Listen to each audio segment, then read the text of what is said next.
as always, the evenings festivities, I want to be really clear, like the overall, like if there was a hierarchy of intent, like what are the intentions for these meetings, you know, clearly learning new stuff is on that list.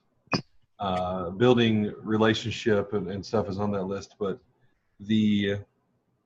really the first and foremost is the idea and the reality of being a virtual community.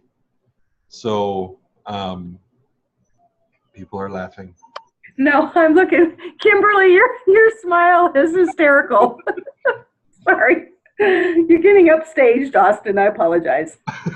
I think it was. I'm looking at Christopher with a cigar, you with beer, and I'm like, this is like welcome to church, man. I'm like, woo! Yeah, and Kayla's got her wine out. Who's got anybody else? Yeah, Jan, you're missing out. I have a baby. I feel like this is the first time in a while Austin hasn't been wearing a Samuel Adams hat. Well, yeah. This is like rocking. I'm like, this is rocking, man. This is like cool. Well, good, because Christopher. What? Oh, I was saying hi to Christopher. Hi, Diana. Look, there's another drink. There you go. Look at that. Yeah. Where's Declan? Declan is hysterical. Yeah. I only know him from Marco Polo, and he cracked me up. Declan is a funny guy. So, well, okay, so this perfect segue to what I'm just trying to get to is virtual community, right? We're all over the place. It's for the sake of argument, let's say that relationship is different than community. Right. So to say, oh, we have, let's have a relational time. It's great. How many times did you have relational time with people in church that you never did anything with outside of church? Because those are your church people and those are your church relationships. Versus community, where it is certainly you can't have community without relationships, but you can have relationship without community. And so the goal has been to do community the best we can all over the place. There are people, and so I guess I would ask, this is really a core group here, and it's being recorded. So I'm sure there's going to be people who listen to this who aren't part of the core group. But as members of the core group, I would really ask that, like my mom's bringing in friends regularly, and I know other people have had, Dave has been on and off on some of these calls, stuff like that. But to keep the heart of it as community versus just relationship, I've been trying to build something like this for like years and years and years and years. And those who know me best know that one of the biggest struggles I've had over the years has been, I don't want to gather people to me. I want to gather people to a vision, to a purpose, something that's bigger than me, something that has other people communicating it, something that has other people pushing the vision and creating ideas and creating whatever needs to be created around that vision. And for years, to be honest, I've failed at being able to do that. I've not really been able to get it past me. And this week with the Marco Polo stuff was honestly, so Epic has had its own version where we've kind of gathered around the vision, and it has become bigger than me, which I'm thankful for. And it's a project we're working on. But as far as just spiritual community, the Marco Polo thing to me this week was really like, oh my gosh, it happened. Like organic, native, relational stuff that I've kind of intentionally popped my face on there once, because I know if I came on and answered every question that people had, I could very easily the energy could switch to, well, until Austin shows up, the question's not answered, right? And I don't want that. And so I'm intentionally kind of letting that thing, taking the advantage of like, oh my gosh, this is an organic community thing. It doesn't come along very often. And thank you, Kimberly, for starting it and recommending the tool. I know when Chris first came on, he was like, hey, let's get this on Facebook and that. And he and I kind of had conversations like, dude, I don't care what the tool is. I mean, the community, if it's organic, if the community chooses it, then it's going to be natural, it's going to be fun, and it's not going to have to be dictated from the top down, right? Because I don't want this thing to have a top, right? And so jumping off of that, this weekend, spent some time with Ron and Kaylee for Kaylee's birthday. Happy birthday, Kaylee. And we were talking a couple different times over the course of the weekend. We went and spent yesterday at Michigan Adventure, which is a theme park. It's like a roller coaster park and a water park in one. And combined, they're large enough to make, I guess, a theme park. There's nothing like amazing, but it was fun. We had a good time. And as always happens whenever we hang out, there was all sorts of great conversation. And I've seen over the years, so Kaylee asked me 8 months ago to kind of to be a spiritual father to her. And I think it was 8 months ago, 9 months ago, somewhere in there. And it was after Chris and I had come back from a teaching by Tony Fitzgerald that you should be able to find on the Epic. I think it's still for sale, but it is on there. About fathering and how honestly the family of God grows through that dynamic. And spiritual fathering is absolutely the model that our Heavenly Father set in place. And Christ came and said, I'm pointing to my Father, and I'm here and I'm here to father other sons. And that whole dynamic, that family dynamic, and how Tony Fitzgerald presented it was really impactful for Chris and I. And I came back and decided, you know what, I'm gonna adopt that on an official level. I kind of shared it with the Epic team. And Kaylee and Luke both took me up on the offer, if you will, to say, yeah, I'd like you to father me on that level. And everyone's different. Everyone's in a different path. Where Kaylee's at is I have seen for her, she has a natural insight into a few internal awareness things that a lot of people, the kind of stuff Danny Silk teaches on, or kind of relational love languages, personality profiles and stuff. And she's become actually one of the sounding boards that I have relied on to say, I'm struggling with this relationship, or I'm struggling with this dynamic. And there's some insights that beyond just being a spiritual father to her, it's actually become a really reciprocal relationship for insights into how to deal with my own crap, right? Newsflash, I've got crap to deal with. This weekend it was just really obvious, like, I think it's time. I've told the community, like, Kaylee's got some recordings, we've done some talks and stuff, and you guys will see it. But I think having a conversation about love languages specifically, because this weekend it was really, really cool. Just some of the insights we had. Every time we get together, it's like something that you've been trying to put your finger on that you can't figure out. Suddenly at the end of it, you're like, oh, that all makes so much sense. And so we talked, and I thought, we talked about her tonight actually kind of leading a discussion on love languages. And I don't know if you guys are familiar with it. I won't even try to do an intro beyond just introducing her, and tying it into community as a whole. This is, to me, piggybacked on the Marco Polo thing of saying, I'm not trying to be the top, right?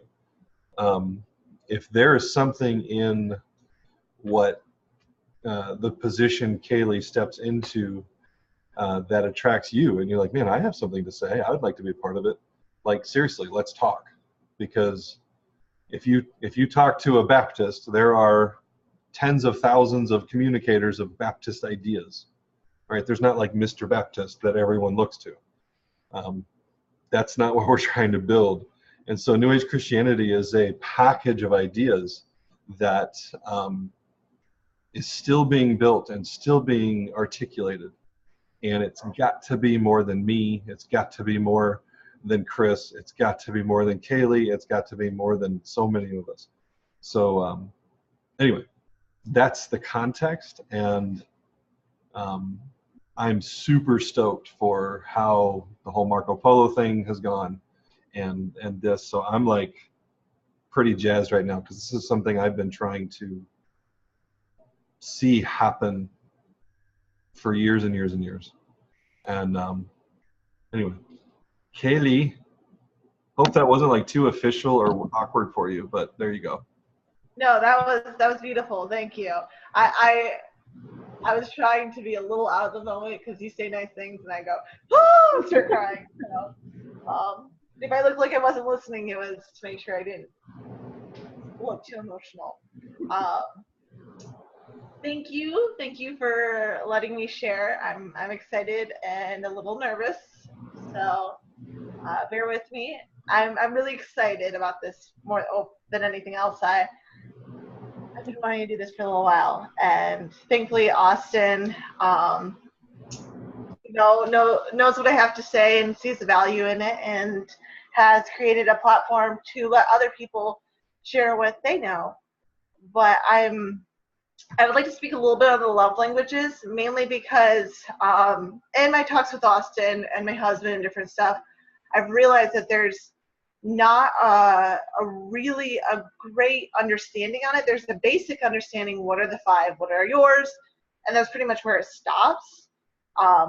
So I've always known about the 5 love languages. I grew up in a family where my parents knew what they were from a young age, and they knew what I was right away. So I always knew what my number 1 was because my parents told me, and it's kind of obvious if you know me. But as I started to get a little older, I realized that though they had a basic understanding of what they were, they didn't really understand how they worked. And the more Christians and the more people I talk to that have actually heard of them don't have a great understanding of how they work. But I was wondering, how many of you guys have heard of the 5 love languages? 1, 2. Okay, so everybody I can see has seen it or heard of it. I'm sorry. So just for people in the recording who haven't, they are words of affirmation, quality time, touch, physical touch. Sorry, my husband just walked in the room. Gifts and Acts of service. Acts of service. Thank you. And I was wondering, do you guys actually know what your own are? I see 2. Could you categorize all 5 in matters of importance to you? I'm seeing some yes, so, and then did you know that some people actually have it where they'll have one as a major one that they actually receive in and a major one that they actually give in? I'm going to actually put Austin here. I asked him before I did this if I could. Austin is a words of affirmation. He loves compliments. He especially if they're specific and they're genuine. But the way that he gives love is quality time. He will give you his time. He will make an effort to give you his time, and it will be quality time. But that's different than his primary way of receiving. And I guess, do we have any, I'd love to know what some of your guys' love languages are.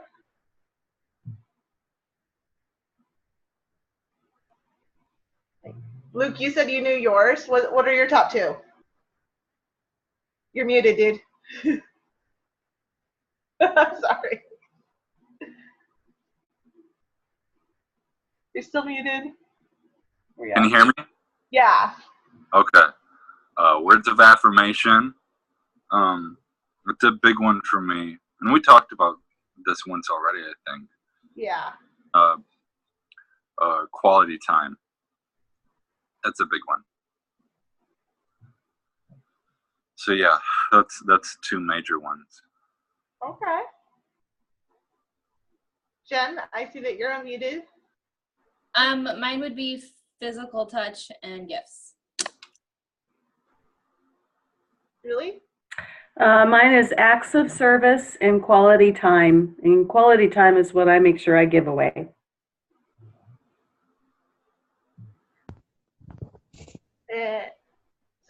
Chris unmuted himself?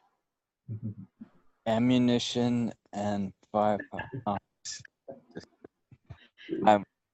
I'm discovering that I help so many people find their own. So Words of affirmation. So? Yes. I guess I'm words of affirmation. Yeah. That seems to be fairly common in this group, especially in the males. I know my husband, who can't see, he's also words of affirmation. Yeah. I feel like words of affirmation is a pretty common one for men. Mine is active service and physical touch. And David's is words of affirmation and quality time. Kimberly? Mine is a word of affirmation. That must be the testosterone in me. And words of affirmation and what did you say the other one? Acts of service? Is that what you said the other one was? Yes. So yes, acts of service. Okay. And then for me to give it to someone is words of affirmation and acts of service. So it's the same. I give what I get. No, it's part of it is actually you can look back sometimes at your childhood. I can actually give you the list of my 5. Mine are going to be gifts, quality time, words of affirmation, physical touch, and then my acts of service is pretty much non-existent. I always tell people, I'm like, if I do anything for you, it's because I absolutely love you, and I would never do it out of the goodness of my heart. It's only love. That's the only reason I will do it for somebody. I don't volunteer myself very often. Correct. So that's what I'm saying is that's how I receive love and that's how I give love. And there's beauty in that. Like I was taught when I was younger that people don't know how to receive gifts, and giving gifts randomly to people is weird. And so I learned to give a lot of my love in words of affirmation because people could receive it better. Yeah, it's that's one of the things that I'd love to talk about is, yes, there's different ways of giving and receiving love, but there's also something that apparently I coined the phrase. I don't know this until Austin asked me if I heard it from someone else, and I couldn't name who I heard it from. So if I did, I apologize for taking credit. It's called love language abuse. Yeah, that's a fun thing. And part of this, I'm going to tell my story a little bit. And we can talk about this a little bit more, but for every positive and every great side, there can also be a negative side. If you know somebody's love language, you can also now know how to hurt them. I mean, love languages, like, we know what they are. Like gifts, oh, giving someone a gift. Well, if you really look into it and talk to a gifts person, they don't want just any gift. They want a gift that when you saw it, you thought of them. It shows that you know them, that it's, has feeling attached. It's important. It wasn't, oh, I just picked this up because I felt like you might need one and I haven't showed you love for, months. So I have to do something. Words of affirmation, they want a compliment that actually shows that you know them. I mean, there's times where, like, my husband has told me that he gets lots of compliments on work and that he's good in business. And so he'll tell me times, he's like, you can compliment me on that. And that's great and it's true. But I want more specific things about other things that you admire in me. Like, I've heard that so much from other people that I've grown a little numb to it. I want you to compliment me on what I do around the house. I want you to notice that I'm a good husband. I want you to pay attention that I'm great at relationships or the other things that he's so skilled at. He doesn't want the easy, most obvious, here we go. He wants one that's going to be tailored to my knowledge of him and my value in him. Quality time. A lot of times, I mean, they want to do things, but a lot of times is they want to do things with people and they want it to be of value. So Austin does this. Let's go get a cigar and talk. Like, let's go. And it's a great conversation. His focus will be on you. He's not going to be on his phone. He's putting in his quality time and he makes sure his value is on you during that quality time. You can tell a person who's quality time in a group because they're kind of like, guys, are we really going to look at our phones the whole time? Like, I thought we were hanging out. Acts of service. This is one that my coworker was saying, complaining a little bit about her husband, was the fact that he would only ever do something if she asked. And it was more of like, can't you just notice what needs to be done and help me? Or can't you see what I am overwhelmed by and help me out here? Or at least offer. She's like, why do I have to ask? Since I'm not an acts of service, I have a hard time articulating this one. And so if you are one and you can articulate better, I would appreciate it greatly. I could just say something, I don't know, but something that I find kind of funny that it would mean the most to me. Like, we would get home from somewhere and David would go and hook up my computer for me, where I normally do stuff on my computer. It was such a stupid little thing, but I just really appreciate it because I just really didn't like doing it, but he would just do it and it took him like 2 seconds. So as in my laptop, like, we would be out and I had my laptop out and then he would set it up for me when we got home sometimes. So it's just stupid little things. Acts of service don't have to be like a major whatever. It's perfect because it's tailored to you. And the last one, touch. I've talked to a few people, and one of the things is it's physical touch, but sometimes, especially in marriage, it can be mistaken for sexual touch. It is different in some ways. Hey, coming up and just giving them a hug and letting them know. A touch person is going to be the first one in the room and wanting a hug from everybody. And they're going to be the person who hugs for a long time. My husband is also, his secondary is touch. And so as a person who did not grow up in a very touchy-feely family, that was a little weird to get used to at first. But for me, I noticed that, like, if we were just driving down the road and I just reach over and start playing with his hair, his stress levels, if he was stressed, would completely drop. And that just somebody's the peace and the joy that would just radiate off him. I was like, dude, all I'm doing is playing with your hair. But what it was is I was taking that moment and just showing him love in a way that he can receive. And he didn't have to ask for it, and there was no expectations. It was just that pure, like, you just thought of me for no reason, and you're showing me in a way I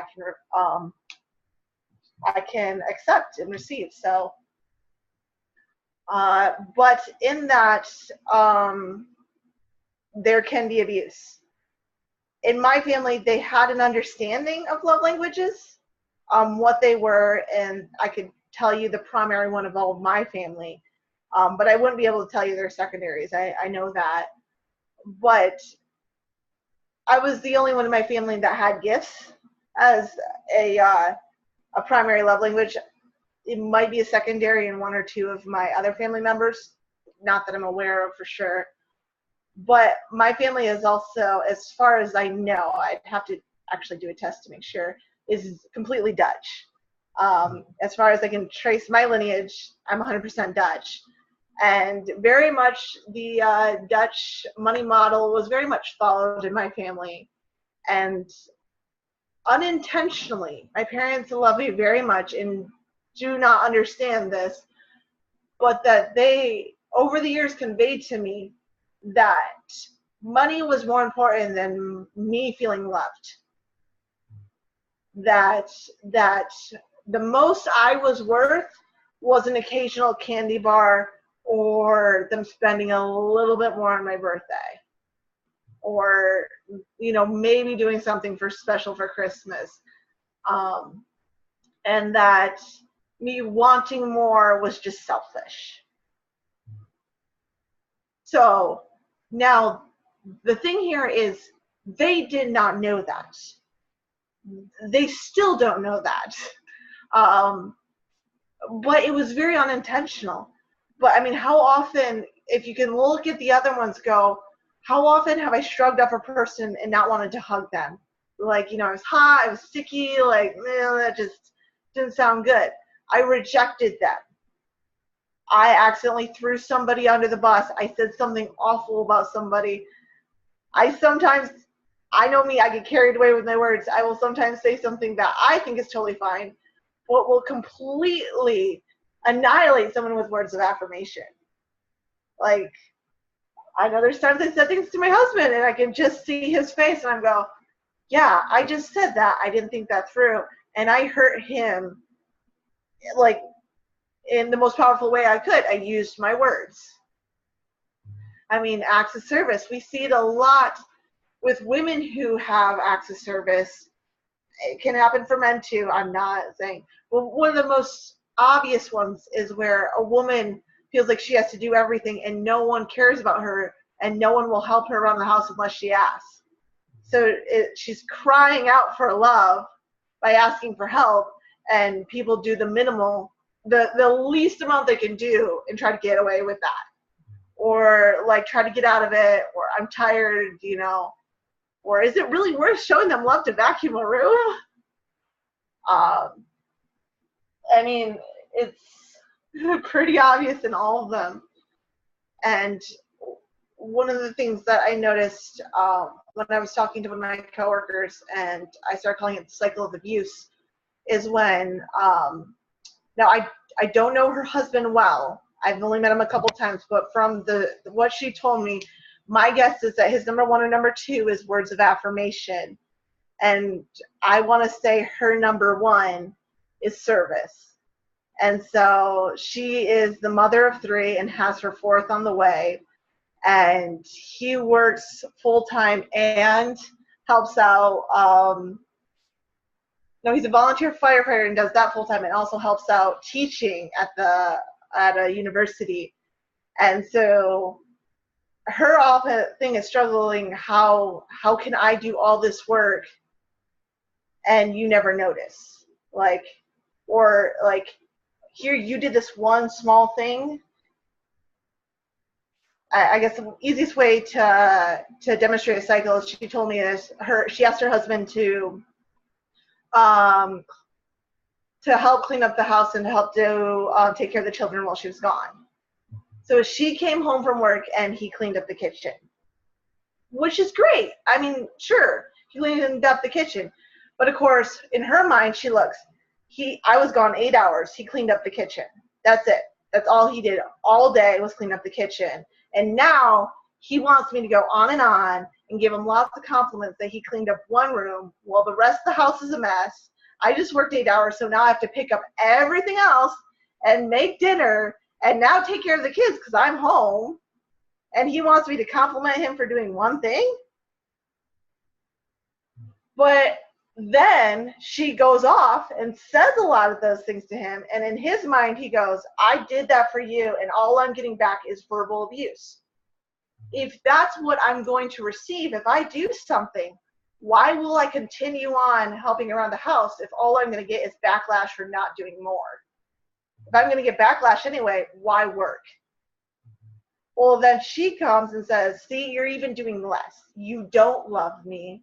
And she starts abusing him more. And it's just this cycle that it just connects, and it just keeps going round and around. And it can be obvious in other love languages. That's the easiest one I found to demonstrate. Does anyone have any questions or any comments or anything to add? I feel like I've dominated this conversation. I have a question for Kimberly, actually. When you said what your for you, when you said what your love languages were, I was actually surprised. So I figured it would be. Well, I'm curious what your so like it seems like, at least experientially, watching you with both personally and with pretty much everyone else I see you interact with, the words of affirmation doesn't surprise me, but it seems like gift giving is really high for you. Mm-hmm. So do you see those as acts of service? And if so, like, because I've never thought about that, like, technically, if somebody needs something and you have the money to fulfill it, you could be giving gifts to fulfill a need, and in that, it could be an act of service, but only the person giving the gift would know that. I'm just curious. That could be an act of service, but I wouldn't look at it as an act of service. I look at that as a gift. But as far as like a love language, it seems like that's how you tell people you love them. I think that is one of my love languages. Okay. But I think that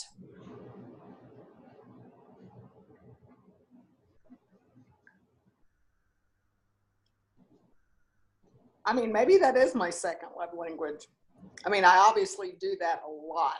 I mean, right. Most of you on here would know. You're all looking at me going, yeah.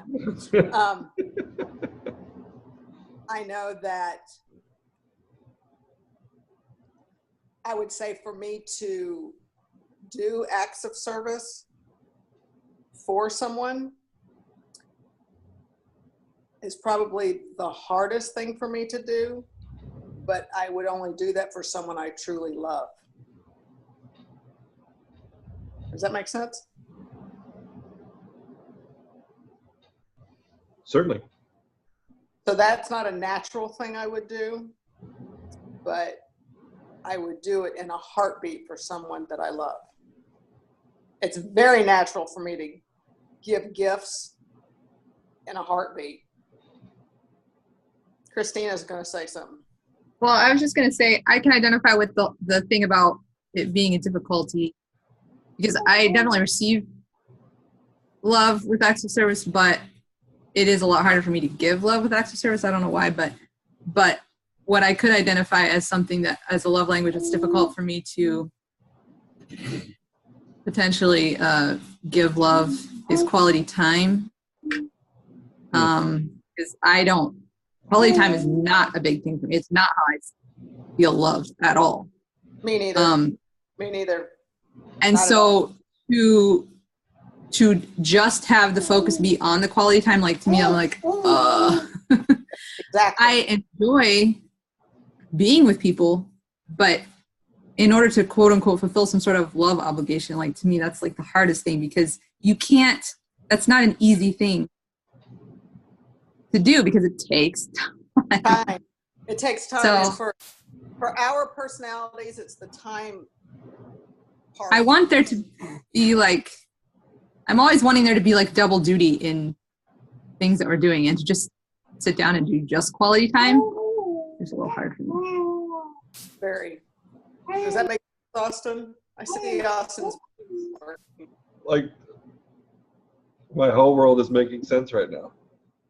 Like, okay, so give, like, because as Kaylee said, that's the number one way I give my love, and my life is filled with people who I give quality time to, and then as a words of affirmation person, I get told that I'm taking too long, right? So him. So I'm giving love, and then I'm told with a direct response, not only do I not want your love because you took too long, also I don't love you because I'm going to now attack you with what your love language is and tell, like, I've really struggled when people tell me, dude, can you just give me the short answer? Like, would you just shut up? Because I'm trying to love people, and then in return, it's like the one area that's like, that was the worst thing that could happen in that moment. And that happens a lot. Like, I have like a mental running list of those moments for 20 years. So. Well, Kimberly and I have both done that to you, Christina so and I I'm you. sorry. It was totally nothing about that at all. Oh my word, how crazy! Like, I know. I've looked at Austin and go, get to the line. it's not because we don't enjoy the time, just because we're learning. Because you're jerks. That's why. Apparently. Yeah, well, I'm sitting here wondering how many times in 37 years have I done that, or whatever. Oh my goodness. Because if Sorry. I've never actually, so in all of the thousands of conversations Kaylee and I've had, I don't remember us getting to like, I really struggle showing this one, in the sense that I've never had a conversation where somebody said the one that they struggle with is quality time, right? And then just thinking about like, oh my gosh, there are people who like get so annoyed with me, and I'm trying to like love them. And my attention annoys them. And it's really like, wow. No, I think as far as I see Kimberly and Christina and we love the time you give us, Austin. Oh my gosh, we love the time we give. But there's some bottom line people. They're just bottom line. Let's go for bottom line. And I don't know, but anyway. Okay, I would certainly never say on a conscious level, right? I'm not consciously, but on a subconscious level, it's like, oh my gosh, seriously, like I want to stick around because I want to hear the point because it's going to be amazing. But wow, I wish we could just get there, right? No, we want to get to lots more points. We want to be really efficient with your time. Wiping his eyes. But see, and here it is. And I'm glad we're talking about this, Kaylee, because you can help me, because I deal with this with my husband, and he's not here, which is good. But my husband is very much about quality time, very much. And I want to pull my hair out and my teeth all the time. I sit and I come in with the intent of, okay, I'm coming in with a loving heart. I'm going to come in, I'm focusing on his love language. And by the time it's done, I want to like put toothpicks in my eyeballs. I'm like having a heart attack, and I don't feel loving in the least. So it's like, I don't know how to meet anywhere in the middle. I don't even know what the middle looks like. So when our love languages are so freaking opposite, I don't even know what to do. I mean, is there a drug? Because I would take it. I'm like, what do I do? Because his love language is absolutely opposite than mine. And he thinks I'm the most impatient thing on planet Earth. And I'm like, we're just so opposite, it's not funny. And so he's probably feeling what Austin's feeling. He's probably so I'm sure my husband's coming to me thinking he's wanting to give me all this love, and that I'm annoyed with every last thing he's breathing.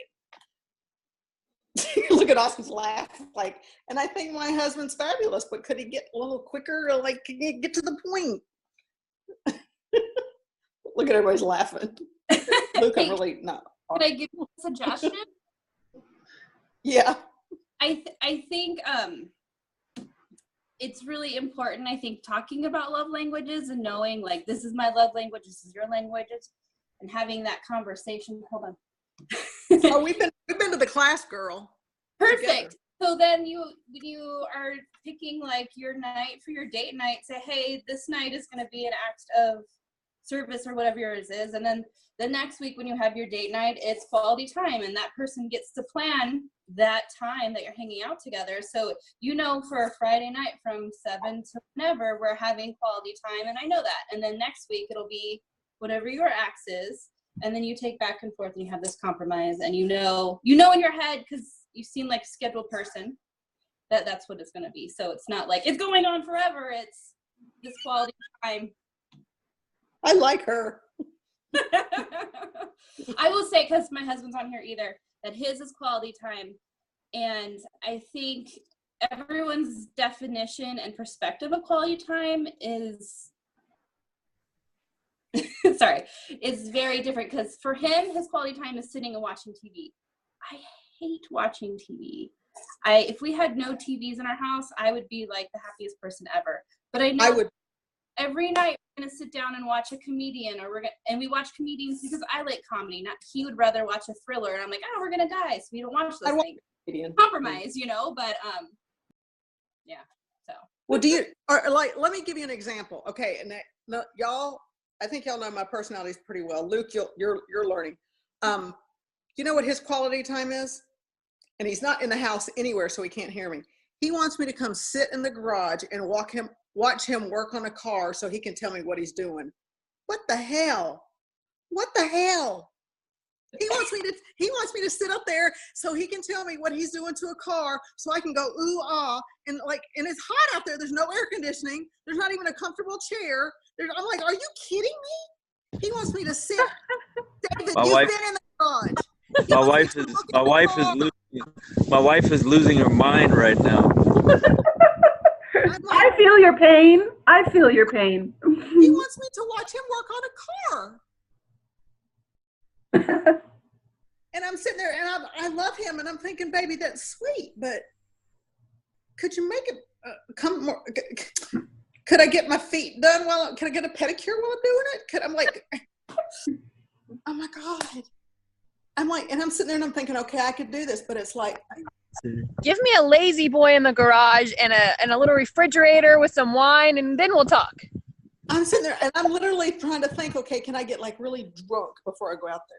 But if I get drunk while I'm out there, then I won't watch him do it. I'll be like jumping on him or something. I'm like going, I don't know how I can do it. He really wants me to out and watch me work on cars. No. I love that we're all laughing because we can all relate to this on some level. We're not laughing at you. We're laughing because we all feel your pain in one way or another. It definitely sounds like he might have some words of affirmation if he wants you to ooh and ah over it. But as a quality time person, it sounds to me, I could be wrong, like he wants to share something that he loves and is passionate about with his favorite person. And he wants to show me how, I don't care about how to. And I understand because I'm a quality time I am a quality time person. That's probably the way I'm most likely to give and receive because that's what I've been trained to be. But I know that there are times where my husband will just be like, okay, honey, I can't take this anymore. Like, I love you, but this particular thing, I can't. Like, and a lot of it is when people hear quality time or words of affirmation is they always usually think of one or two things that it represents.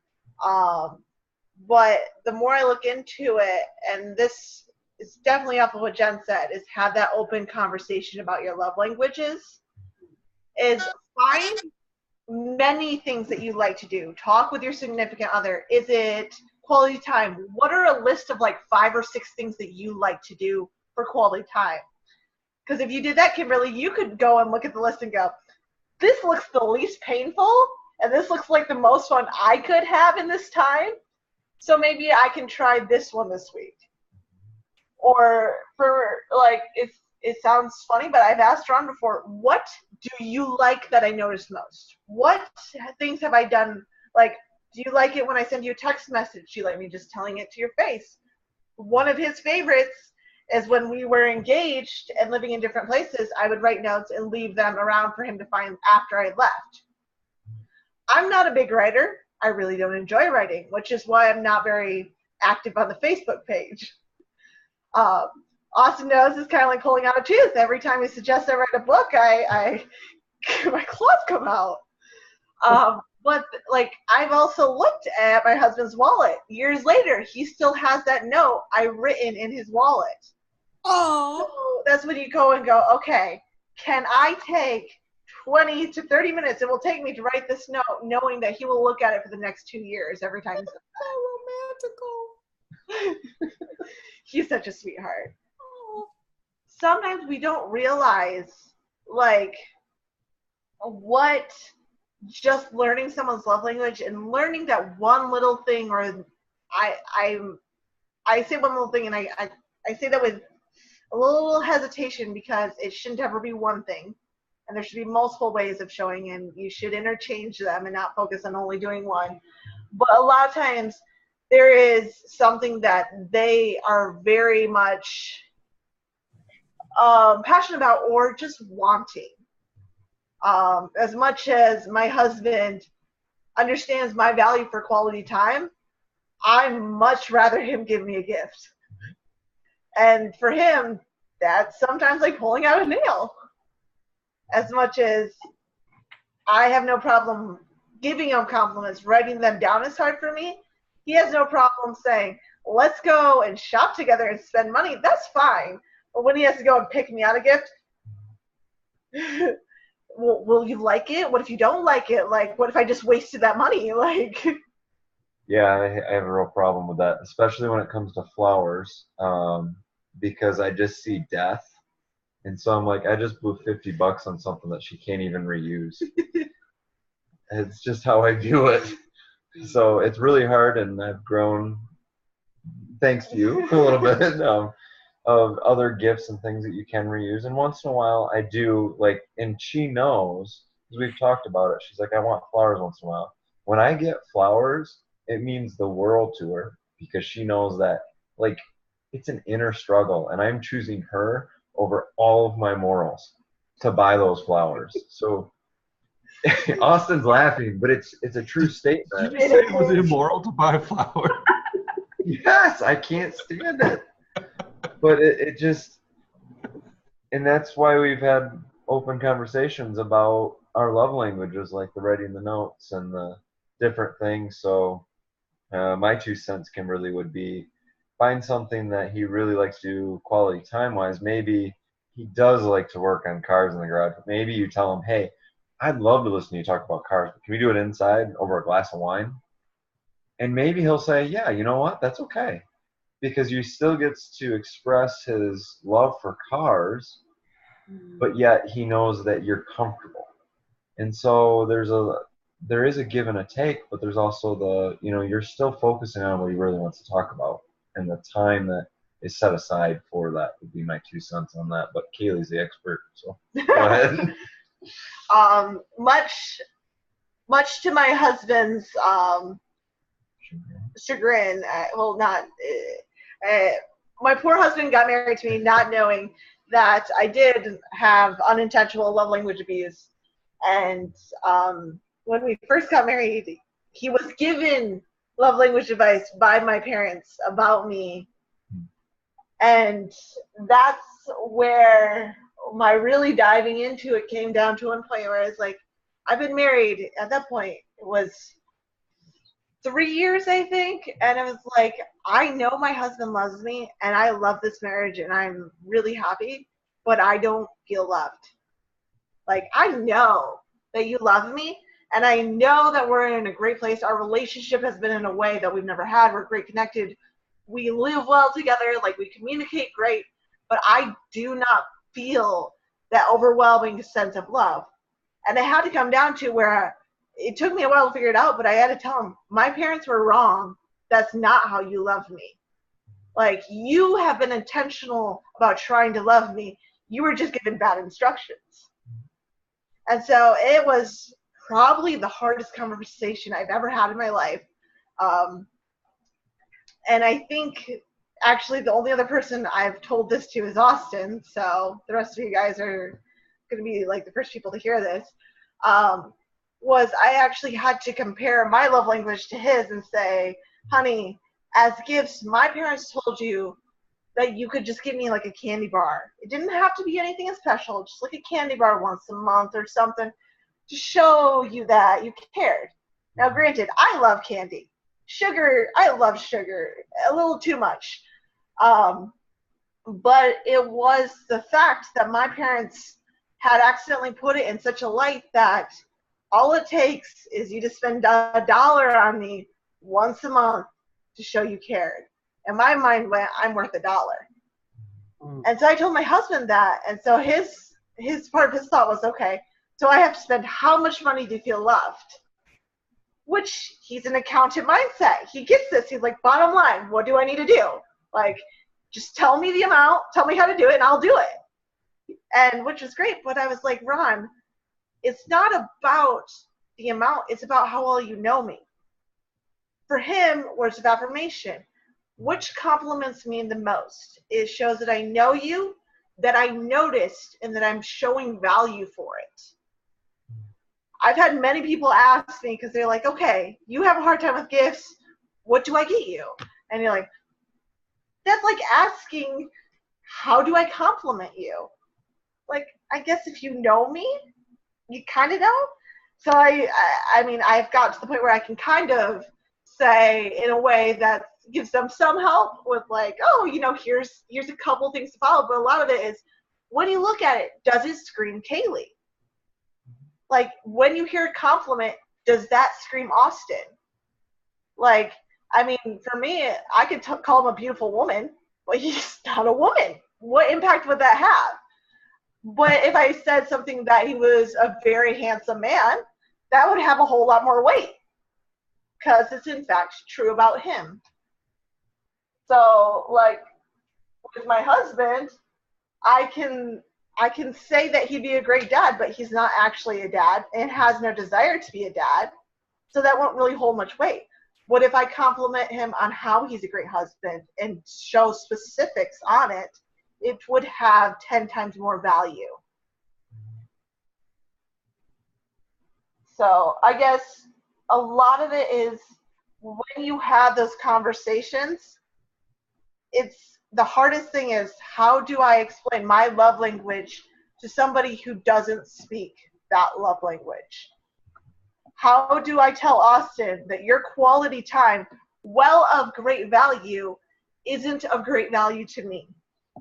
How do I show him, you know, that while I value the time and the information, different stuff, that's not my thing. So this is where you find, sometimes it's a compromise, sometimes it's give and take, and sometimes there is a really great in between and a really great, you know, a way of satisfying multiple things at once. But there is, sorry, but that's where it's like, yes, it is pulling out nails, trying to go out, sit in a hot garage and listen about cars. I can relate a little bit to that. I have a husband who works in the car business. I really hate car talk now, like a lot, and I'm a quality time person. I can't stand it. When him and his buddy get together, I want to shoot them both. True story. It is true. Nate, if you're watching this, you already knew that. And then it's, for me, acts of service. That's pretty much non-existent. And so that's even harder when it's like, okay, I did all these acts. They didn't even appreciate it. Well, fudge. That is why my house is often dirty, because neither of us have acts of service very high. So neither of us appreciate it when another one did something, so it doesn't get done. Now, we are both fairly aware of that. So we try to compliment each other when it gets done. but it's things like that. Do you guys have examples of stuff like that? Do you guys have any questions? I'd love to open up and have some more conversation. Well, I do have to say that when I said, I know my 2 love languages are acts of service and quality time.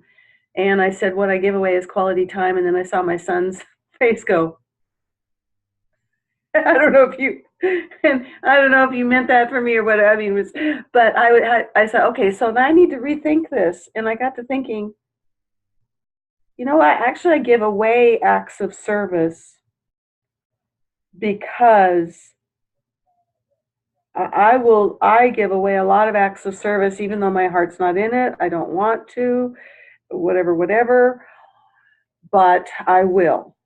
Because like today, for instance, I no more I came home from church. I went to church at my friend's, they had a patriotic thing, and she asked me to go, so I went. And then I just got home, and my grandchildren come over, and then I spent 2 hours outside in 100-some degrees, and I'm clothed like this because I didn't want to get on my swimsuit.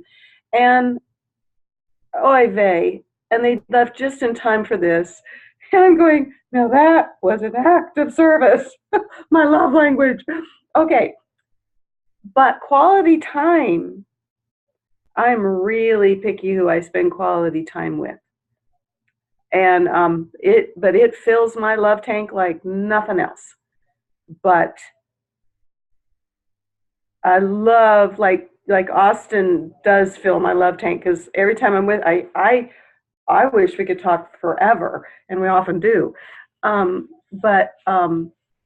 I have some friends I can talk really deeply with and everything, but it means a lot, like if I have a friend who needs quality time, but we're not on the same wavelength, it's like, oh, that actually turns into the act of service realm.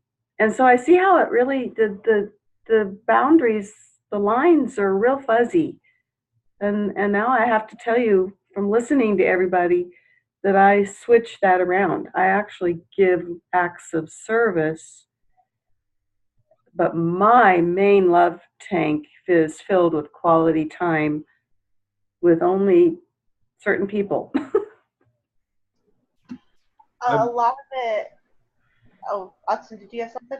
Yeah, it was just, that little revelation from about 30 minutes ago or 20 minutes ago. I'm realizing, like, okay, so the places where you're easily offended, right, are the places that when you look back, like, man, people do this, and it just, it's really hurtful. Because these are love languages, right? They're not leadership skills. These are not personality profiles. This is love language. So when you can look back on certain things that make you feel unloved, which of all the things, of all the profiling and discussions you can have, it's arguably should be the most emotional. So if I think of the place where I've been for years and years and years most easily offended, it's actually really useful for me to realize something that I've never considered until this call, which is there's actually people in the world that their lowest language is my highest, right? And it's interesting that some of the most hurtful moments from people that I know love me comes back to the fact that the thing I need is not even on their radar. Mm. And so it's not that they were being unloving, but it's that it just happens to be their lowest. And I've never really looked at, because if you guys know me well enough to know I'm regularly trying to get insight into people's personalities, how they tick, everything, because I want to figure out how to honor all people easily. Like, I don't want life to be hard. I want to be able to work with all sorts of people. And okay, that was annoying, but I know why. The moment I can insert formula here, right, wrong, or indifferent, knowing why people do things, knowing why people say things, really helps me honor them more quickly and more consistently, because I can overlook the offenses and I can overlook And I've never really considered that there is people in existence whose love language is their bottom one is my highest, and that there's a really easy opportunity for offense from people who have that order. For me, I can tell you my lowest is acts of service. So if you've ever done something for me or like given your time to me and helped with something and I didn't say thank you, I'm sorry. Because that didn't make me feel loved when you did X, Y, and Z. And I'm sure there are people on this call, because there's quite a few acts of service people, where you felt like you gave an act of service and I was like just moving right along because I didn't even recognize it. And being on the other end of what obviously we talked about already, that would be, hopefully it helps you see, like, if you've had people in your life where your top love language was their bottom, and there was offense after offense after offense, for me it's helpful, because when I get offended and I go, whoa, I've felt that one before. Whether I'm over labeling somebody or not, I don't know, but we got like a hurricane rolling through. But I can at least really quickly kind of look at who they are and what I might know of them, and be able to then put that moment, that offense, into a particular box of understanding that helps me move on a lot more quickly instead of taking it so personal. So that's why I said, like, my whole world was making sense right now, because it's kind of a big thing to be able to know somebody's bottom. We all go, well, what's your top? What's your top? Well, what's your bottom? Because that might explain why you piss me off. Anyway. I think it's interesting that you made the difference between our love languages and our personalities and whatnot, because I think they go hand in hand and they affect each other. So knowing that I'm a judging introvert, even though physical touch is my highest, I'm not going to come into a room and give you a hug or a handshake or whatever, because one, I don't know you, and two, if I do know you, are you in the mood to get a hug? Are you feeling comfortable? Is this a social norm? And so I don't do that, and I reserve physical touch for my immediate family. And then on the flip side, an example, my boss this week had a really bad cold, and she had a really throat, had to go to the emergency room, came back, and I went out during the evening and I got her sugar-free cough drops because I know she's diabetic and she had a sore throat. And so I gave them to her and left them on her desk. And then we were in a meeting and she had them with her and she's like, "Thank you, Jennifer, so much." And I was like, don't give me verbal praise. Like, I know I probably did a physical whatever, because don't give me words of affirmation. Just give me a nod and, enjoy the treat I gave you. So those are my tidbits. But See, it's like so foreign to me to think that somebody's bottom could be words of affirmation. So this explains why every time I try to elevate Jen in a meeting, like, "Jen's so awesome," blah, blah, blah, she's like, I want to leave Epic. I'm so done. I'm out. That's me. I would like to take this moment to elevate what an insight that was for Jen, and just how awesome she is. Thanks. I really liked what Jen said about the personality thing, and that is true. And another thing is that she said that she reserves physical touch, the one that's highest, for her family. And Julie also said that quality time was very important to her and fill her up like nothing else, but certain people. I mean, there's lots of times where I go, I love gifts, but I can tell you that if I need a gift, I want it from my husband. And when I want love from Austin, I will ask for his quality time, and I will expect hours of it. But it's also, what is that expectation? What is that? And what does that look like for you? Here are the 5 categories, but how do we specifically line up to you? What about it either offends you when it's used wrongly, or what are we going to use to tailor it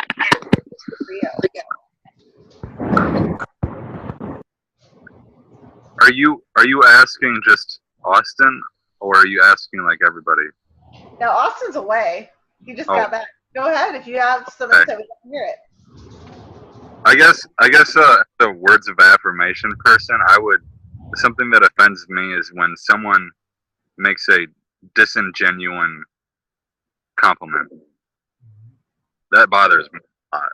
Like, and you can spiritually tell too when someone is doing it. I mean, the energy is just low, and it's just like, come on, don't even say anything. You know, it's better than not to, especially if it's not genuine. You know. No, I understand. I actually don't tell people about my birthday until normally after the fact because I don't know how to deal with getting presents that show that you have no knowledge of me. My parents are always like, say thank you and act like you like it. And you're like, okay. So it's sad, but in some ways it's understandable that when something like that happens, you just try to avoid it. Like, hey, my birthday's coming. I hate birthdays. Let's pretend it's not here, or let's pretend it doesn't happen. And thankfully, my husband won't let me do that. So, but are you the type like where if you have been abused in your love language is you will find yourself avoiding certain either things or people, and that also like. When you understand your love languages, what you like and what you dislike, you're going to start realizing that people in your life that you thought you had issue with are just inadvertently hurting your love language. Like, I know that quality time is my easiest to give away and receive from other people. So that if people constantly cancel on me, or we had a couple that Ron and I were hanging out for a while, and they canceled on us, but they told us the reason they canceled on us was they were hanging out with other people. So all of a sudden I was like, your value is beneath them.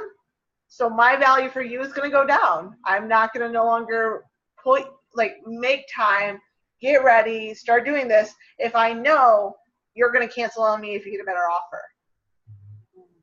So to them, they probably had no idea that they were insulting or offending or hurting me, but they were just doing what they wanted to do.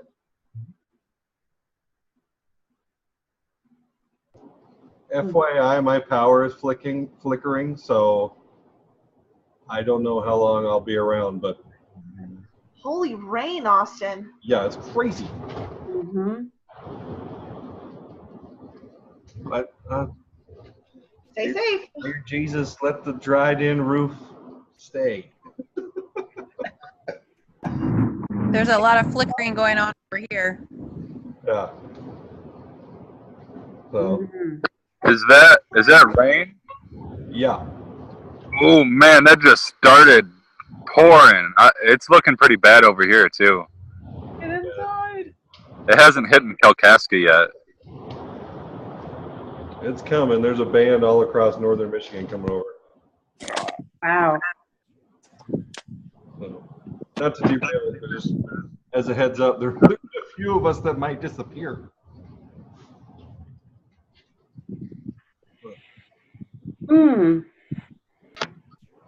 So on the topic of love languages, I would like to add as far as like companies or churches or certain places can actually hurt people as well. Like I know in the church, It's pouring out in Kingsley. the church can actually hurt people who have the love language for touch, because they will tell you that physical contact is kind of a no-no unless you're married or your family. And so for me, being a touch person, you had to do handshakes, or you couldn't hug, or you weren't allowed in certain environments. It was damaging to me because they would give you like a half hug or it's like a half-hearted compliment, or you just feel like you're you're sinning. You're like, there's something wrong with me because I shouldn't want this from people because it's inappropriate. And even in the workplace, you can see people with touch deal with that when you become really good work friends. Where you're like, man, I'd really like to just hug that person, or they, they'll try to hug you and then they kind of back away. It just makes it really kind of weird to watch. And there's other things too, you gotta watch what you say or what you give or different things like that. Like I can think in the church from Kayla, your standpoint, not only just being Dutch for your family, but the church always teaches, you can't be too materialistic. You can't be greedy, so you shouldn't want gifts. So it's interesting to see not only our personalities and love languages, but also those pesky beliefs that keep coming up because of different atmospheres that you've been a part of or what you've been told. And so I guess my thing is, if you've been told that something is bad and you've been feeling like, man, I shouldn't want this, might be a good time to reevaluate that and realize that might not be true and most likely isn't true. It's okay to feel love in any way that you feel love in any one of these love languages. And another thing that I like to add on that is that sometimes you'll notice that your joy or peace in a job can be directly correlated to your love languages. I know, like when I first started Starbucks, I'm like, free drinks, they're giving me coffee, they're doing this, and I felt very loved and very appreciated there. And then after a while, you're like, okay, I'm working harder than everybody else, or I'm doing all this extra stuff, and I'm being there. And all of a sudden, you're like, okay, I'm not being appreciated. I'm doing the same thing as everybody else, and it's not for me, it's for everybody. Some people who have words of affirmation, you'll see in a job, like if you give them coworkers, give them a couple compliments, also they'll be on this high.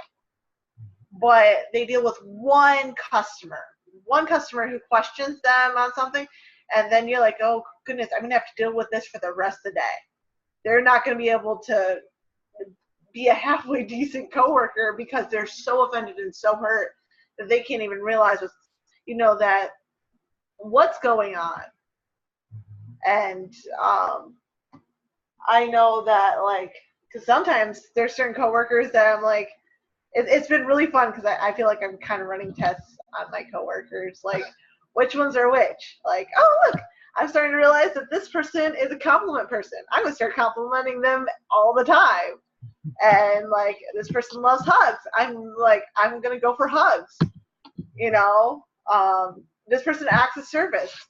Hey, what can I do for you? I know you look busy. What can I do to help?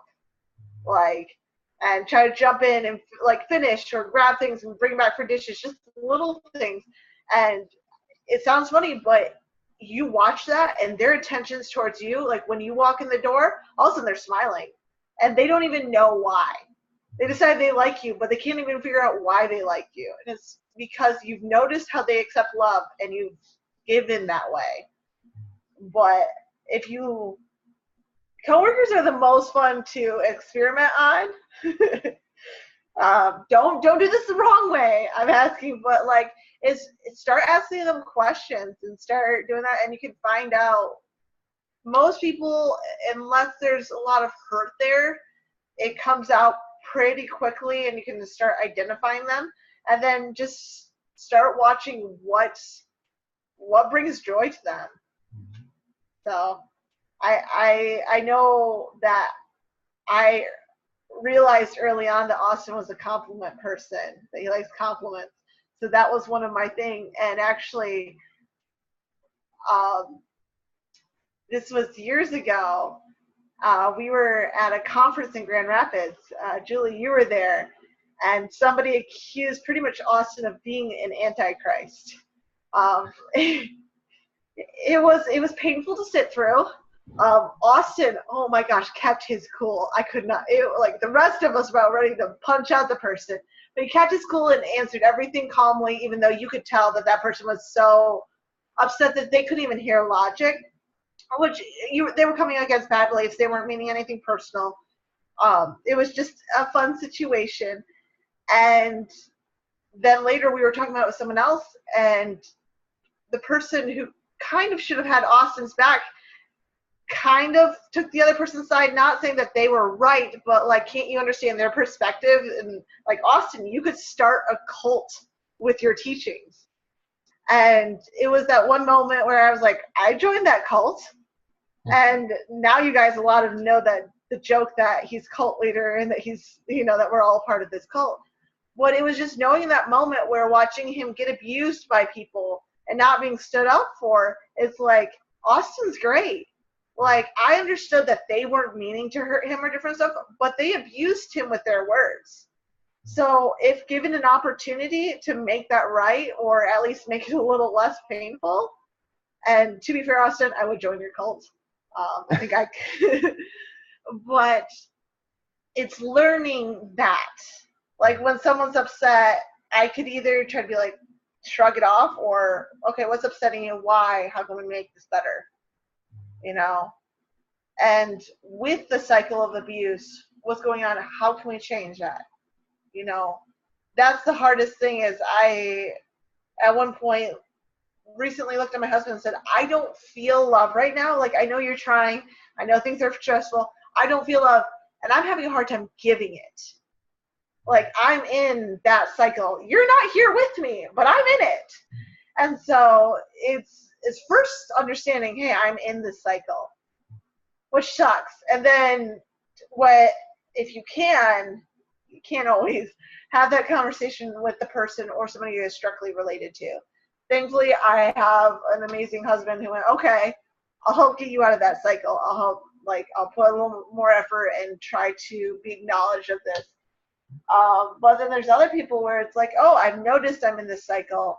I'm going to start changing it. Like, I'm going to notice your love languages, and even though I don't feel loved, and even though I'm kind of hurt and offended, I'm going to start giving it to you in your love language. And once you're no longer threatened by me, once you're no longer rejected and hurt, and like my parents always called them love buckets, when your love buckets are no longer empty, I'm going to come to you and say, this is what I feel like's going on. It's not your fault, but this is how I receive love. And this is how I would love to, you know, try to build our relationship. Is that something you'd be willing to do with me? So, yeah. I don't have much more to say. I think I said one thing. The last thing, because Austin told me I had to mention this, and he coined the phrase, he called it candy bar love. I told you that my parents told Ron that what he had to do was just buy me a candy bar once a month. Now, that was not nearly enough, and I wasn't feeling loved. Well, I can tell you, when he didn't buy me a candy bar, I sure noticed. So it's that minimum, that thing that you do for your significant other that they don't exactly appreciate, but if you take away, they do notice. One of the things is maybe opening doors. You always open doors for your spouse, and then you stop because they're no longer appreciating it, and they go, well, that's all you do. Don't take away the one thing I have. So when you're in that relationship of candy bar love, the great thing to first look at is, hey, at least they're trying. At least they have the intention of loving you. Now let's have that communication of mixing it up, finding some other things, and finding, you know, and sometimes it's hard because they go, I would love to love you, tell me how, and then you have to actually tell them things that you want. Because sometimes, I don't know what I want. Like, don't make them figure out your love language. I mean, you can figure out someone else's love language, you can, but if they're asking you how you receive love, try to give them some answers. If they're asking, it means they don't know. Don't get frustrated with them for not knowing. I mean, we're all learning. Let's give them building blocks, and then as we go on and learn together. I mean, it really would suck if I had asked Austin, hey, how could I show you as a spiritual daughter that I appreciate you? And he'd go, well, don't you know me? Figure it out. Okay, here, I'll come help you with your house. And he goes, okay. And I didn't acts of service. I hate acts of service. Like, I just gave you my day. Why aren't you overflowing in love? So don't squander an opportunity to learn and to have somebody else learn about you. Don't make them completely discover you. Give them a direction and encourage them. That way, hopefully, when you need it, they'll do the same back. Austin, I'm seeing a lot of nodding. Do you have something to add? No, I'm just thinking through the candy bar love thing we talked about. So, just buy her a candy bar every month, and that's great. Which, of course, coming from I think we live in. It's not just the church culture. It's not just the Dutch culture. I think the gifts love is probably one of the most misunderstood in our culture, where money is so king. And then probably the second one, the most difficult to understand, is acts of service, because people feel like, well, okay, so I have to like do stuff for you, or what are you, a royalty, and I have to serve you, type of thing.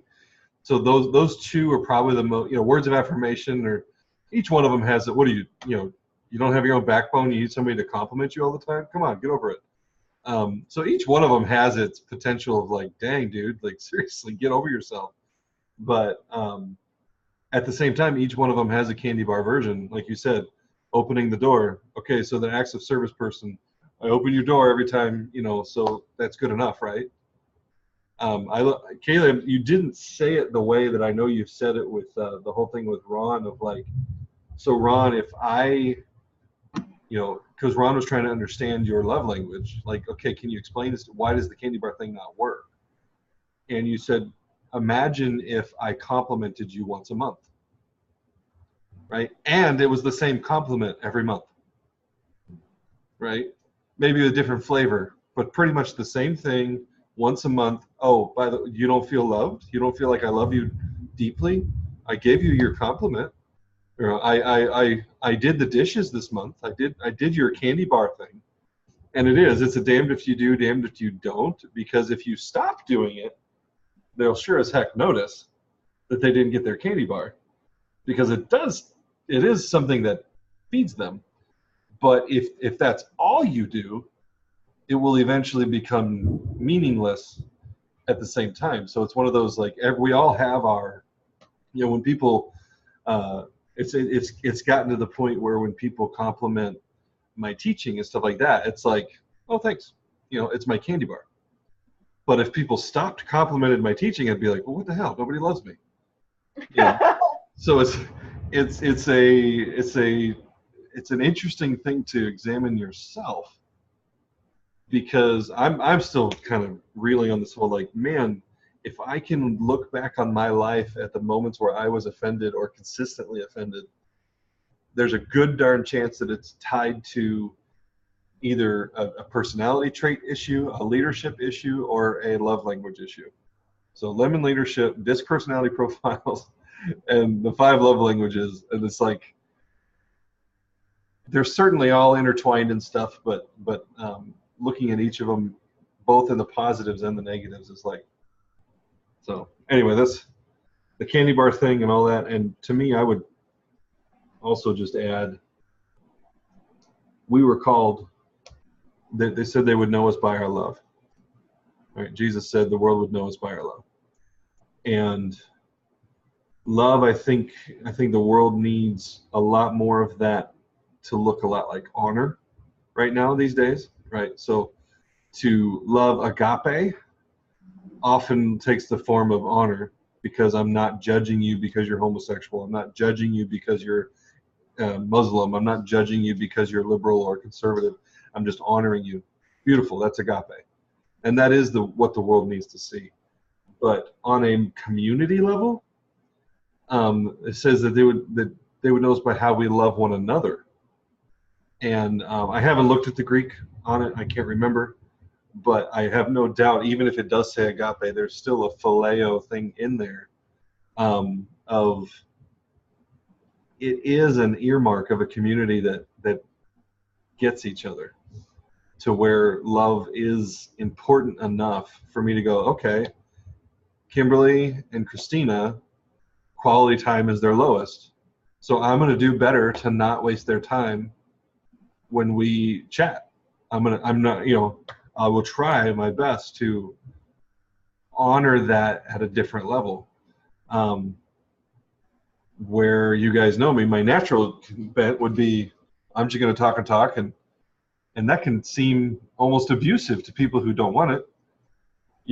Oh, just deal with it. I am who I am, and you're going to have to deal with it. Well, that's not loving. So it's a really fascinating way to consider community that this is not my judgment call by any means, but everyone kind of mentioned, yeah, I know my love languages, they're this and this. From just watching all of you, some of your answers did surprise me, because it seems like the way you at least show love is, at least from the outside, is more obvious that it's something else than what you mentioned.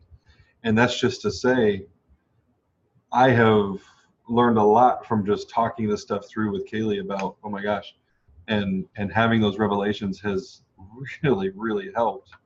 And so if you have a significant other, or just even into this community, if you're not sure, like, well, maybe I thought it was this, but maybe it's not, there's lots of ways to kind of talk through it. And I would highly encourage that you do, because when you can kind of start finding those things and those nuggets, I mean, how much easier is life when you can actually go through it without all the offenses and all of your buttons getting pushed all the time. So it's kind of a top 5 conversation in my mind. I have something to add that I've thought about over the years in relation to this, and that is, and I don't know how to quite explain it or if it'll make sense, but when something is expected of you, like involuntarily, and if it offends you, or it annoys you, or like if someone just, like if I just have to do something for somebody, that feels particularly annoying to me. And I don't know if it's related to the love languages. Like, can any of you identify with something like that, with the love language? That sounds like law versus love. Expectation versus want.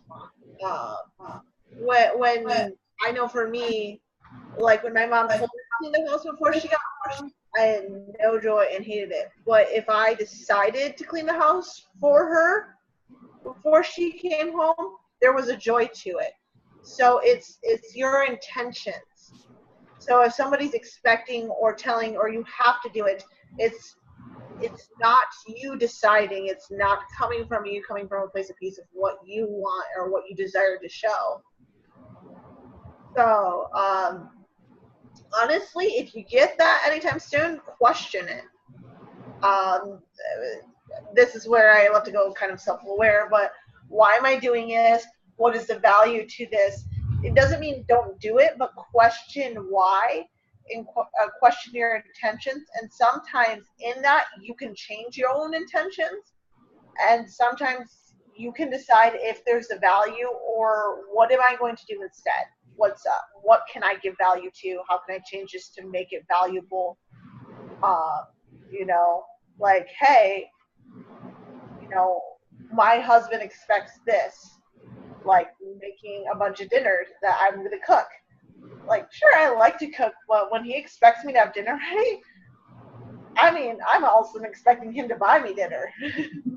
But it's coming to, a place of why do I want to, finding a balance, different stuff. Like, okay, I couldn't deal with expectation constantly, so we went out for quite a bit. I was working, we could, and now it's like, okay, now I see the value of eating home more. I want to. I enjoy cooking. Let's put some of that back in. So, and And there is that. Are you going to do the love languages because you have to, because you're expected to? Or are you going to choose that you want to love somebody and you want to find the best way for them to receive it? So that's heart versus mind, I guess. I was going to say, in my particular case, because my love language is acts of service, it annoys me. It feels like someone is forcing me, and I'm talking about actual acts of service. So I can see how, in general, but I'm just curious, like, for someone else whose love language is something different, can you see how that, like, not just, like, I don't mind, like, if someone says, I need to compliment people, that's fine, I can do that. But when they want me to do something for them, like, without care, I don't know how to explain it. Mhm. I do definitely get that, the law thing, that makes a lot of sense. But I wondered, like, more along the lines of different kinds of love language. Can you identify when someone is trying to draw that, like, it's almost not like a rapey thing, but sort of like you have to, like, yeah, that kind of concept. But with the other love language, does it transfer to the other love language, do you feel like? I Of feel like course, it birthdays does. are huge. Definitely. Like Christmas and birthdays, if you hate buying gifts, it will stress you out to no end. Mhm. Like all of a sudden you're going, I have to buy gifts for everybody or they're going to be offended.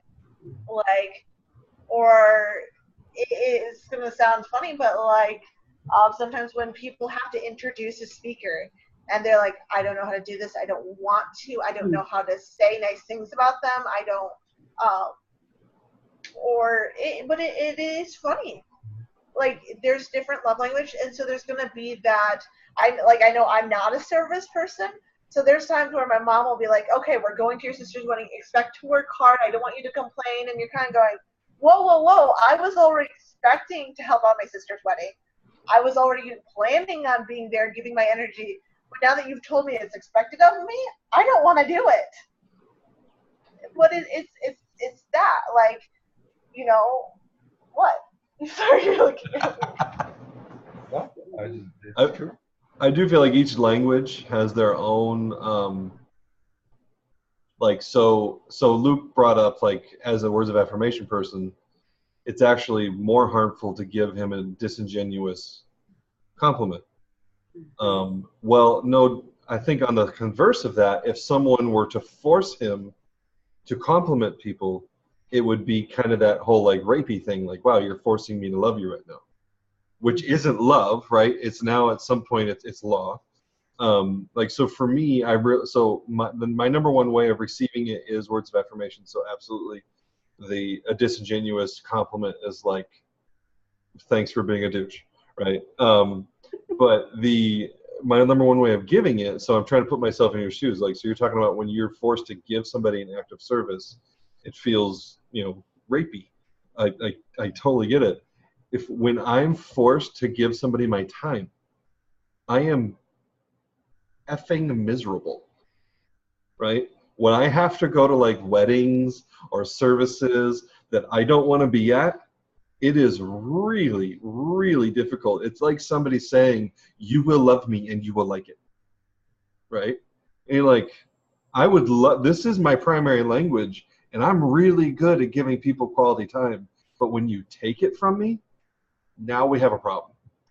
And I do think that may be a window into what your languages are. Like when people force you to give them one of those, like if someone said, hey, I really need you to act of service, insert act of service. I'm like, okay, that doesn't bother me. I don't feel like they're forcing me to love them, right? When someone says, I really could, gifts isn't high on my list, so,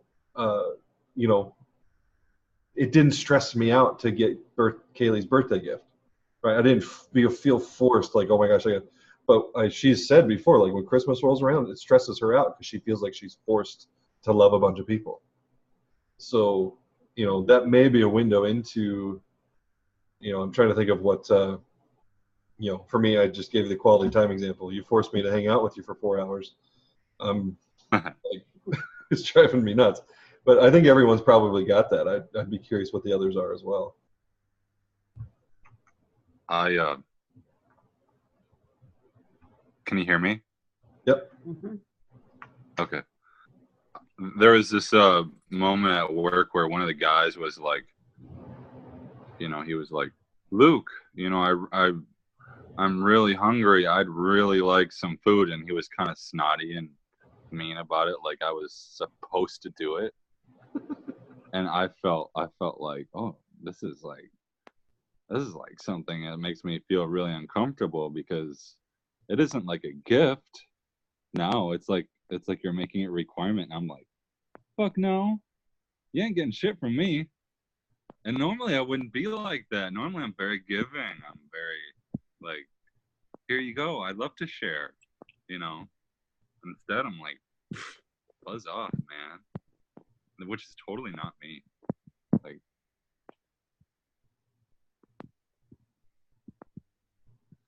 so. Okay, I have to say, this is like really weird, but it just came to me in the quantum physics. There's the principle of entrainment. And I'm thinking, you know, like Luke, your example just now, you are giving, you want to give, your energy is to give good vibes, vibration, but this person was like, "Rah." And so there's no principle of entrainment was when two compatible frequencies lock in and become synergistic, and they're always looking for each other. They're always compatible frequencies, good or bad, low or high, are always looking to lock in. That's the principle of entrainment. And I think we're actually talking some quantum physics here, because if what we're wanting is a higher vibration and someone comes along with this blah, it just doesn't feel good, it doesn't work. Or if we give a blah and somebody needs this, I mean, you know. Also, just on another note, when you started this out, Kaylee, it was great because you said, you asked the question, do we know our hierarchy of prioritizing our importance of our gifts? That was really important. I do, because I've thought of that before, but I thought about it more now, and my lowest is gifts. However, I love to give. I love to give. That's because I want to do what I want to do. But when people give me gifts, they're not very often what fill my boat. So I don't look for them. I don't look for gifts. But I love to give gifts. But it's for a different reason. It's still my lowest love language. That make sense? Yeah, I can tell you, that does make sense, by the way, but like for me, words of affirmation, I like to give it, but it feels somebody, you know, like at work, they say, hey, this is the new policy, and it was introduced by so-and-so, and everybody needs to be on board, so say lots of good things about it. And you get with your team, and you're like, yeah, this is great. It's gonna be great, you know, like, cause you just like, it's so forced. And it's like, this guy doesn't know what he's talking about, and maybe that was my idea, and I didn't get credit for it. And that's why I'm upset. But it's funny how, you know, when it's told that you have to, and it's your love language, it's kind of sacred to you. It's like, no, that's what I give, and I give it to those who I deem, one, it's easy for me to, but I still deem it as those people deserve it, and so I'm going to give it. And while we were talking about this, about different love languages and where they fall, I was actually reminded of a gift that my wife gave me. And gifts is very low. It's acts of service is lowest, then gifts for number 4. And I can tell you that one of the most extraordinary things she ever did was she filled a jar up with candy and wrapped every candy with a note for me. And as we were thinking through this hierarchy of love and my intention, and I don't know if anybody else has ran across this, but I know what her love language is. and it's gifts. So for her to give me a gift with words of affirmation, it was the best gift and the best words of affirmation I've ever received, because I want to love her. And it kind of went back to the question, Kimberly, that you asked. I don't want to go out to the garage. Well, what if you married it with one of your gifts and gave quality time that way? How much higher would that be, as you could fill 2 love buckets at the same time, and you could really get to know somebody, even if it's your lowest. Marry it with something. So, my lowest is acts of service. What if I just got on the job site at this acts of service at Austin's house and just said, Austin, I'm out with you, and I just make it all about that? I mean, I would feel better doing it, and loves words, so I know he's going to appreciate it. Food for thought. Nice. That's good. I'm about to lose connection. Can you guys still see me? Yes. Okay. Which is weird because the storm's passed, but now it might be better. Anyway. And now it's over here. Crazy. It's gonna hit you guys soon. Is it already at your guys' place? Yeah. Ron and Kaylee? I have a quick question. Because Diana and Joni are both in our community, what are their husbands, or if your girls are on, what are your love languages? Is she on? Joni's on somewhere.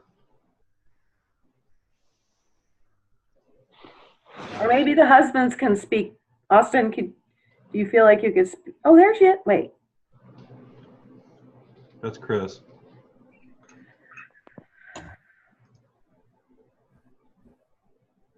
Chris, you unmuted. You going to say something? Or Diana?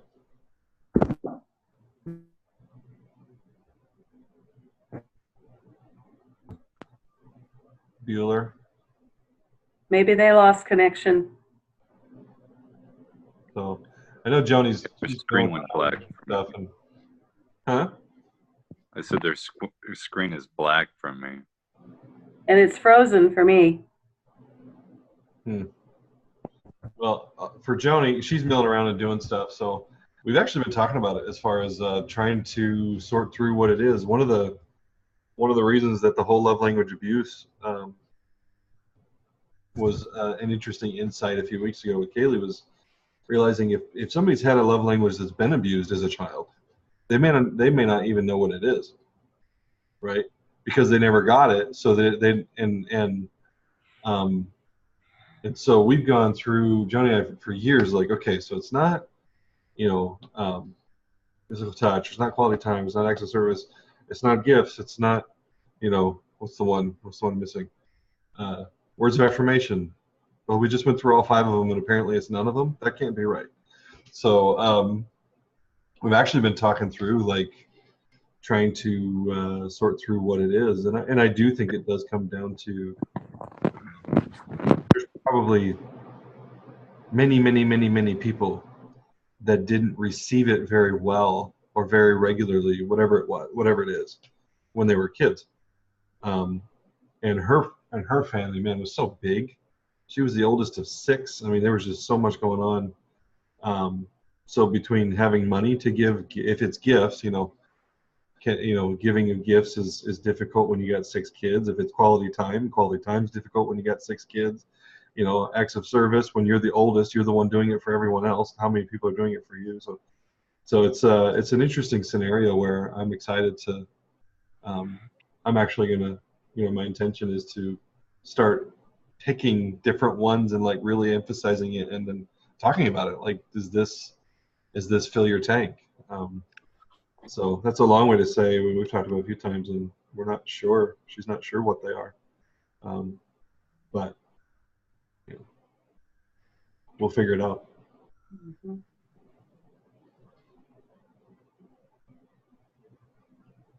Chris.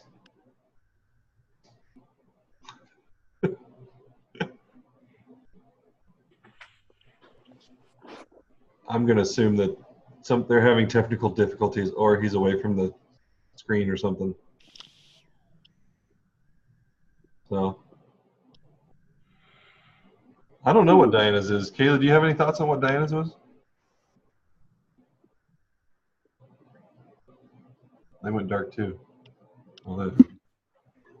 Oh goodness, I'm trying to think because I remember having this conversation with her. I think quality time was one of her higher ones. But was it her highest? I'm not sure. Yeah. Well, we're pretty much done. I am curious. Does anybody feel like theirs has changed over time?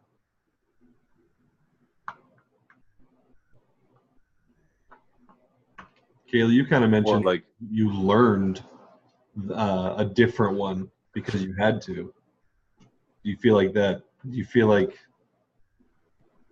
where does that fit in the idea of like, did it change? Did the hierarchy change based on learned behavior?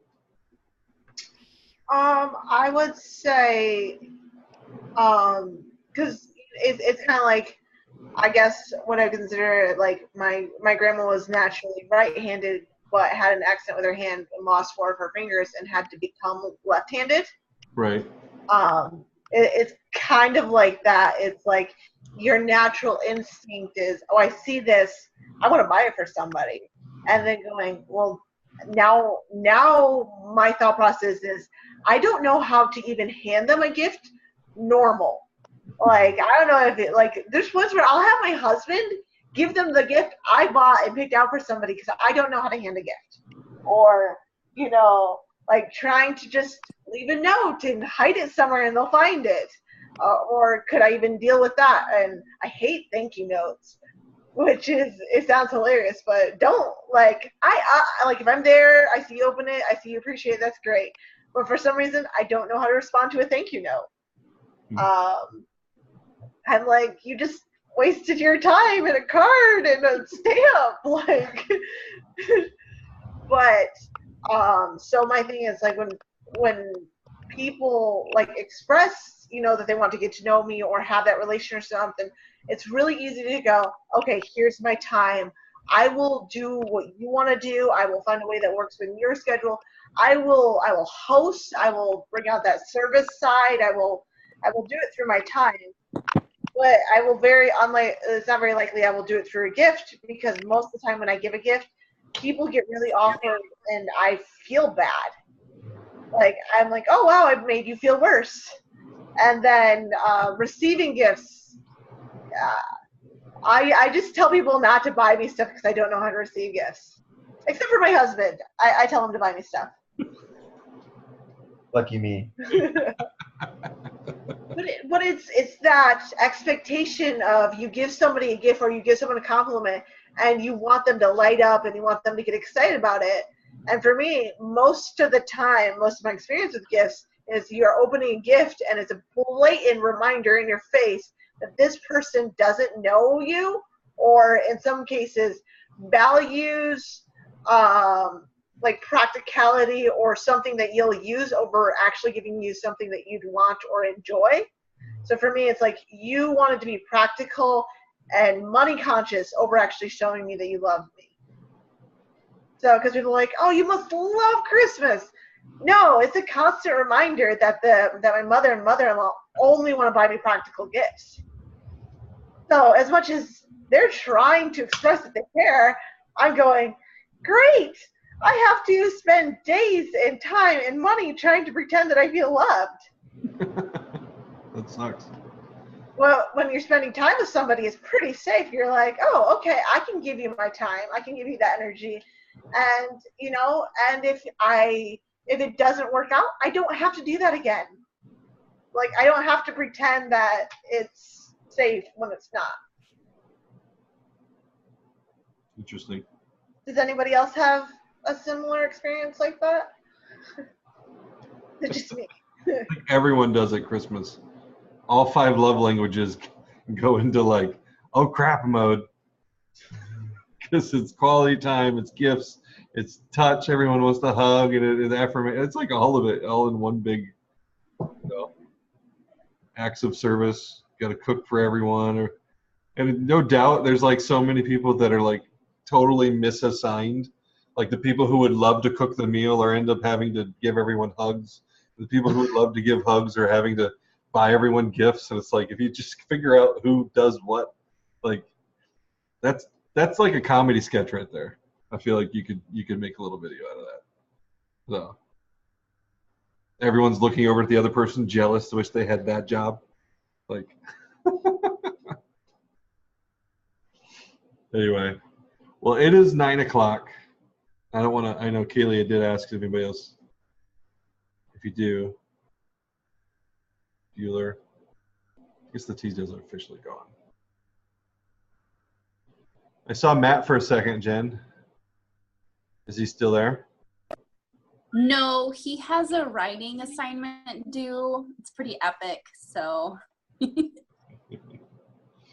Got it. So acts of service must be his love language. Good. Do you know his? Quality time. She said that. For sure. And probably words of affirmation, because he's a dude. Because he's, well, acts of service because it's a chick, right? Is that how this goes? I'm offended as a word of affirmation person that you said it's a dude thing. Just a dude thing. So offended. No. It is a lot. I wonder if I mean, the 5 love languages, I believe, cross borders for sure. But I am curious if you would find, okay, so in America, it's a dude thing. In India is like touch. Is that like a thing? I don't know. Right. Huh? I'm sure culture has some relevancy in it. For sure. Just think like, yeah. But yeah. Yeah. Well. Well, thank you, Kaylee. Thank you. Thank you for letting me have this opportunity. It was really neat. Really neat discussion. Awesome. Yes. Thank you.